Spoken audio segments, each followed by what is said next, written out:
No doubt about that. And speaking of co-investors, there's rumor that Everton fans could get a chance to actually buy shares in the club if Textor seals this takeover. How would this work? Well, it would be up to Textor then to put a block of his shares up for sale. I know there'd be interest from a lot of Everton fans who would like that. I myself was a shareholder until recently, and there were very few shares available. So he'd have to set the price, and there'd be a market, and there'd be a chance for fans to buy in. It wouldn't be too hard to do. My guess is that I'd be very interested in seeing how many shares you want to put forward and whether this becomes a major way for Textor to help with his finance. I wouldn't be happy if that was the case because if he's relying on some fan money to get it over the line, that wouldn't be a good sign. But if he's doing it because of a genuine desire to get more fans involved in the club, well, then that's up for debate. And is it a good thing or not? Well, that's a whole other discussion for another day. And as a fan, why would you put money into the club like this? Why would you buy shares just to say you own a small percentage of Everton? Yeah, look, I've been around many different clubs where fans often want the share certificate to put it over the fireplace, look at it, and just leave it there, and nothing ever happens. They're not interested in the valuation. They're not interested in trying to make money.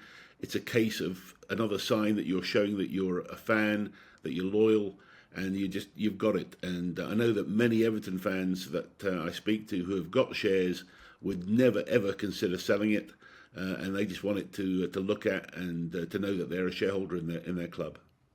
And any inkling on what that share price could be, where Texter could set it at?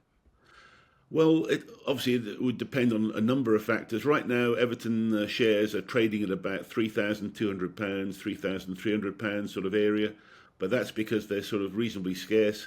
If he was to increase the pool of shares available, I mean, he might want to set it low. I mean, it could go as low as a pound, £10. It doesn't really matter the valuation. It matters more on the number of shares available and what the underlying situation is and what you're getting in terms of your shareholding. Is it just in the club itself, or is it the club and the stadium?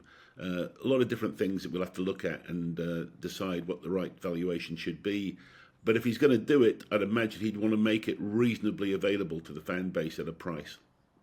Definitely, and there's rumors that Friedkin is going to rejoin the race to help this takeover for Everton. He would be working alongside John Textor. Is that correct?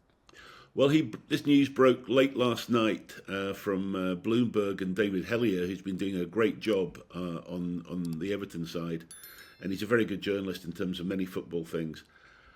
I don't necessarily think it's going to be working with Textor. I've mentioned before when we've spoken that I think it could be a good team if they did work together.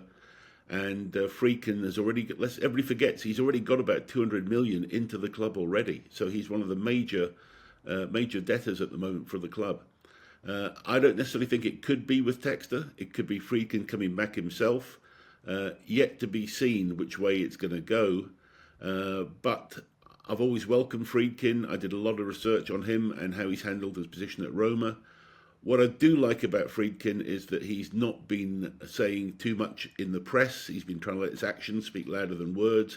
Whereas Textor recently had a bit of a big public statement, and he got his knuckles rapped by the club really, and saying that if they're going to be any news coming out, the club will make an announcement, and so they sort of put Textor back in his box. Whereas Friedkin has not been doing that sort of thing. So. Look, the two of them together could work, but I don't know if they'll get on. I don't know the chemistry between those two billionaires. It's always tricky when it comes to that level.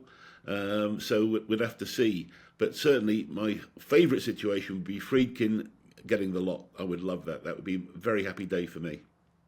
Most certainly. And lastly, with Everton, Alisher Usmanov has taken legal action against a company owned by Moshiri. Could this create any potential takeover issues?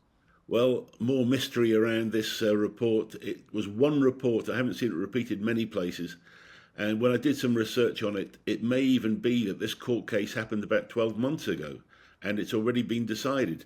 It appears to be about a company called USM, which was the sponsor for Everton's training ground. And it's about a shareholding that Moshiri had in that company. Nothing to do with Everton. So I don't think there's, there's normally, no smoke without fire. In this case, I think the fire's been put out. So I don't think they'll be pursuing that one too much further. And nothing new has come up about it either. So I think we can let that one move on. And we'll go back to the real battle, which is the the new owners. That's what we want to be talking about.